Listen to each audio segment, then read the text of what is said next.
Hi అండి. అందరూ ఎలా ఉన్నారు?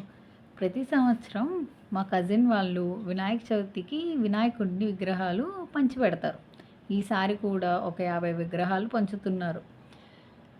ఒక్కొక్క విగ్రహం వచ్చేసి మాకు రూ. 25 పడింది. ఇవి చేస్తాను అని ఆర్డర్ తీసుకున్న ఆయన మాకు టైంకి బొమ్మలు ఇవ్వలేదు. పాపం ఆయనకు హడావిడైపోయింది. మాకు హడావిడైపోయింది. మేము పంచుతున్నప్పుడైతే చేసిన బొమ్మ చేసినట్టు తీసుకొని వెళ్ళిపోవడానికి అందరూ అక్కడే ఉన్నారు. ఈ కంగారుకు తోడు చిన్నపాటి వర్షం కూడా. వర్షంలో మట్టి వినాయకుడిని చేయడం కష్టం. ఎందుకంటే అది వర్షపు నీటి వల్ల గట్టిగా అవ్వదు. ఆ ప్రతిమలు కూడా మధ్యలో విరిగిపోయేవి. ఆయన మళ్ళీ ఆ ప్రతిమలు చేయాల్సొచ్చేది. అయినా సరే దేవుడు కరుణించడం వల్ల వాన మాత్రం తగ్గింది. మీరు కూడా మట్టితో చేసిన వినాయకుడిని ప్రతిమనే పూజించండి. ఎందుకంటే అది పొల్యూషన్ను తగ్గిస్తుంది.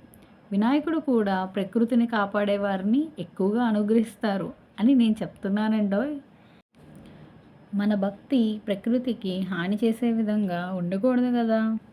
అందరికీ వినాయక చవితి శుభాకాంక్షలు. వీడియో నచ్చితే లైక్ చేయండి, షేర్ చేయండి, సబ్స్క్రైబ్ చేయండి. Thank you.